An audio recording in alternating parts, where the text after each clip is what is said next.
Hi, everyone. It's great to be with you today. So, the last number of weeks, we've been looking through the book of Ephesians, and we've now reached chapter 2, verse 11, and verses 11 to 22. So, I'm going to read that to you. I'm going to be reading the English Standard Version, which is not the version which is going to come on the screen. Okay. Therefore, remember that at one time you Gentiles in the flesh, called the uncircumcision, by what is called the circumcision, which is made in the flesh by hands. Remember that you were at that time separated from Christ, alienated from the commonwealth of Israel, and strangers to the covenants of promise, having no hope and without God in the world. But now in Christ Jesus, you who were once far off have been brought near by the blood of Christ. For he himself is our peace, who has made us both one and has broken down in his flesh the dividing wall of hostility by abolishing the law of commandments expressed in ordinances, that he might create in himself one new man in place of the two, so making peace, and might reconcile us both to God in one body through the cross, thereby killing the hostility. And he came and preached peace to you who were far off, and peace to those who were near. For through him we both have access in one spirit to the Father. So then, you who are no longer strangers and aliens, but are fellow citizens with the saints and members of the household of God, built on the foundation of the apostles and prophets, Christ Jesus himself being the cornerstone, in whom the whole structure being joined together grows into a holy temple in the Lord. In him you also are being built together into a dwelling place for God by the Spirit. Okay. Some of that was quite long-winded. Some of those words were quite difficult, but I'll try to unpack some of that this as we're going along. Just want to start by thinking about the Bible itself. I need a glamorous assistant. Andy, would you mind coming up? Thank you very much. So this is the Bible, and sometimes it's quite useful to look at the Bible itself, because we often now use our phones for reading the Bible. We don't actually kind of get a sense of the context. And the Bible, as you can see, is quite a big book. There are lots of great big books out there. So any of you who are readers, I know that George is not here today, but she probably would know all these titles. The Count of Monte Cristo, that's a long book. It clocks in at over 400,000 words, okay? The Lord of the Rings, which is so big it's in 3 different parts, that's around about 500,000 words.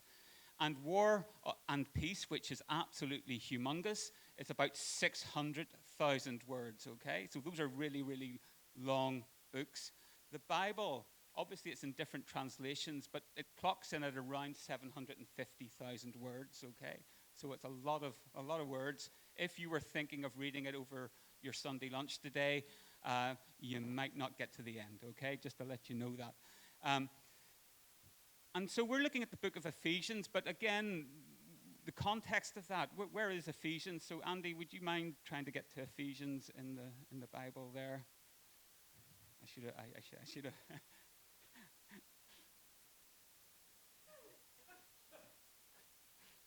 Okay. Now what I want you to do is hold it so that this bit is facing out. All right. So no. Oh yeah. Well, you suppose you can say that. Got to go that way there. So, if you can see, all right, we're reading through Ephesians at the moment, and you can see that there's a whole lot of Bible before we get to Ephesians. Ephesians is coming almost right at the end, all right? So it's really important for us to get a sense of, well, what has been happening in the Bible until we actually get to Ephesians. Okay. So the first thing I want to say is that you need to think about 2 different groups of people whenever we're reading the book of Ephesians. Especially the first half of Ephesians is really Paul talking about this new group of people, if you like, the Gentiles. They're not necessarily a new group, but they're a group that might have been considered excluded from the family of God. A lot of sorry, Andy, you're still standing there. You don't have to stand there anymore. Thank you, Andy. Okay. A lot of the Bible and a lot of all of those books, all that big chunk of work before we get to Ephesians is about the Jewish people, okay? And it's about their relationship with God and how that is working out. And sometimes it's working out quite well. Sometimes it's working out not so well. But there's a strange dynamic that goes on in the first three quarters of the Bible, if you like. So in a lot of the material before we get to Ephesians, it's about the practices of these individuals. It's about the fact that they have to make sacrifices, and I mean literal sacrifices. In other words, involving animals and so forth, and burning things. It was actually difficult to get close to God. There were certain rituals that you had to perform. There were tents that you had to go into, or there were temples that were set aside for you to actually gather in to get close to God, if you like. But then shortly before we get to the time when the letter of the Ephesians is written, Jesus comes to earth and everything changes. Jesus becomes a willing sacrifice for everyone, so that all those other sacrifices that the people have been making, they no longer have to be made. We got a sense of that actually in one of the songs that we sang this morning about the cross of Jesus. It was really important, a song that reminds us of the sacrifice he's made. So he offers a way to God, and this is a crucial point because he's offering this not just to the Jewish people, he's offering this to everyone. And if you read the Old Testament close enough, you will realize actually this was God's plan all along. In Genesis, which is the very first book of the Bible, God tells this one guy, Abraham, that through him all the people on earth shall be blessed. And then later, one of the prophets, Isaiah, says in the book that bears his name, that God is a light to the nations. And a few weeks ago in the preceding passage that Molly spoke about, what Jesus did to bring everyone into faith was a gift from God. We saw that in the previous bit in Ephesians. So that no one could boast about how good they were, or that they had done particular things in a particular order, and by doing so it then won God's favor. So that's quite reassuring, isn't it? We've all done things that we're not proud of, but they don't disqualify us from following God, from being Christians, because Jesus' death on the cross took the place of all the earlier sacrifices that the children of Israel, which was another name for the Jewish people, that's what they had to do if they did something wrong. And God, through Jesus, ensured that anyone who wished to be part of his family could be, just on the basis of his gracious offer, which he extended to all. It doesn't matter what they had done or what we have done or have not done. And we'll return to that later on. So this gets us to the point where despite all this, there is tension between the Jewish believers in Ephesus and the Gentiles being the people who are like us, really, who aren't Jewish. So there's a perception that the former group, the Jewish people, they have a relationship with God that kind of excludes the latter group. So Gentiles were not part of this initially favored group, and actually most of us would probably relate to this group of Gentiles. Most of us, I would imagine, in the room haven't been brought up in the Jewish faith. So most of us are Gentiles. We're the group which was not initially favored, that were talked about in the first three quarters of the Bible. So we might think whenever Paul talks at the early part of the passage about this idea about circumcision, that there's pressure from the Jewish leaders being exerted over the Gentile believers. And it might feel that Gentiles feel second-class citizens because they were people who were not circumcised.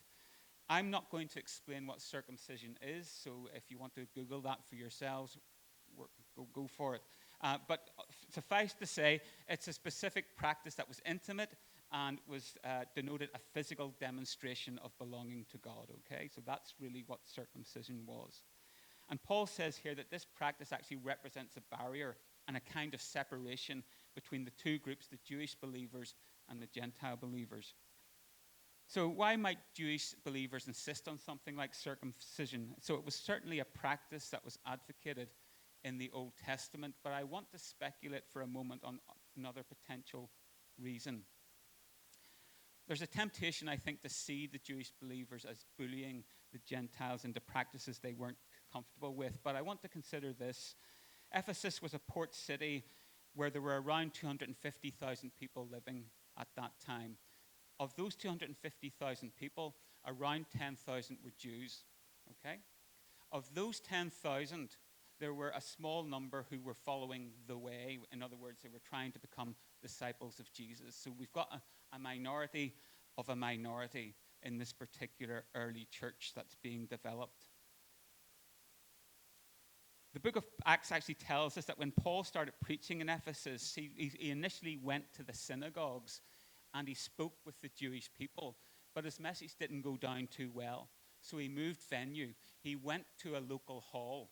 And sometimes in the halls, what happened in those days would have been philosophical talks and debates, okay? And then Paul turns up and he speaks about his own message, the message of Jesus, which appeals not only to the Jewish people, but appeals maybe in that context, very appealing towards Gentiles.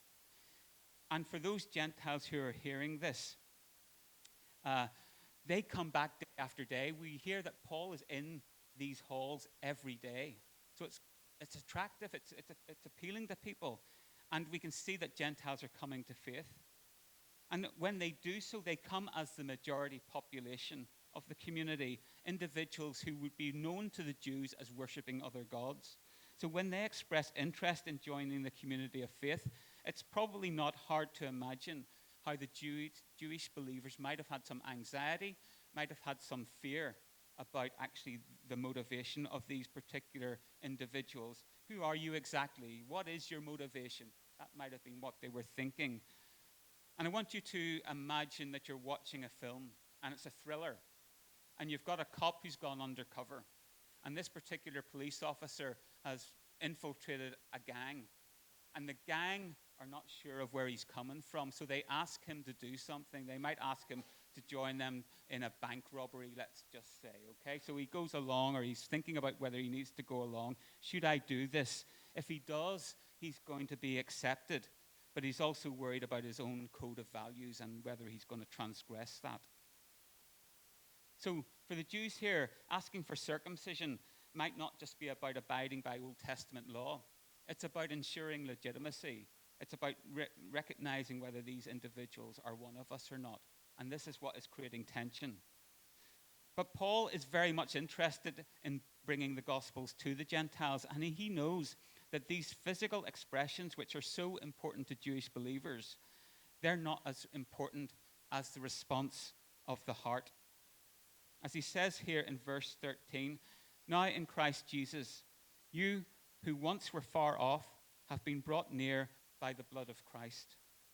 And in the next verse, he talks about the importance of a dividing wall between the two communities being demolished.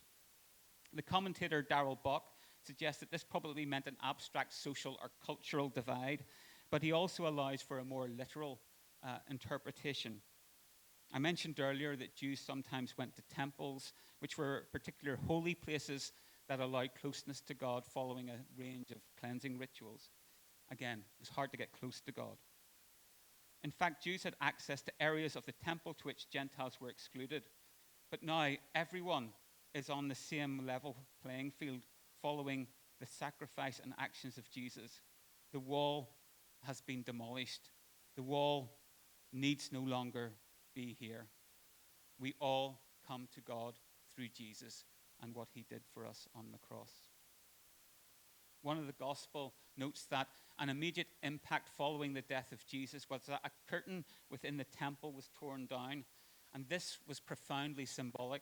This was indicating that God was now easing our pathway to him. Both Jews and Gentiles could be reconciled to God and to each other through this one sacrifice. There's an additional element I want to explore. The earlier passage that Molly talked about in Ephesians emphasized the notion of grace, that being brought into God's family was a gift. And for the Gentile believers that we're talking about today, this was really important. This is something that only could be initiated by God. So I used to work with children who were looked after by foster carers and other people who weren't their birth parents. This was really tough for the children themselves, and it was actually hard for the carers too. The children didn't feel they were somewhere they belonged, and it was difficult for foster carers to actually give their all in those contexts because they didn't know if and when the children they were looking after were going to be moved on from them. It was kind of a catch-22, and it created a sense of insecurity for the carers, but probably more importantly and more profoundly for the children themselves. Foster caring, incidentally, is a great thing to do. I'm not knocking foster caring at all, but it's often like a waiting room where the child is unsure about what is going to happen next. But what happens when a child is adopted? So adoption occurs when someone makes an intentional choice to pick a young person and say, "You are mine." Okay?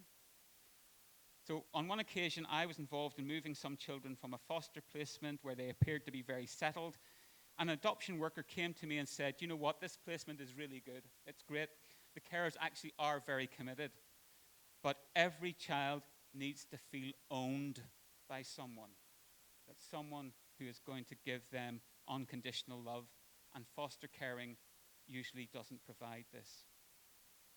That sense of ownership is quite interesting. It's really, really important. One difference between foster carers and adopters, for example, is that foster carers don't have parental responsibility for the children they're looking after.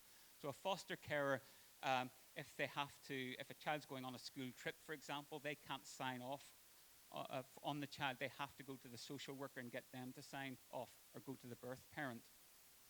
The adopter is allowed to sign off for the child.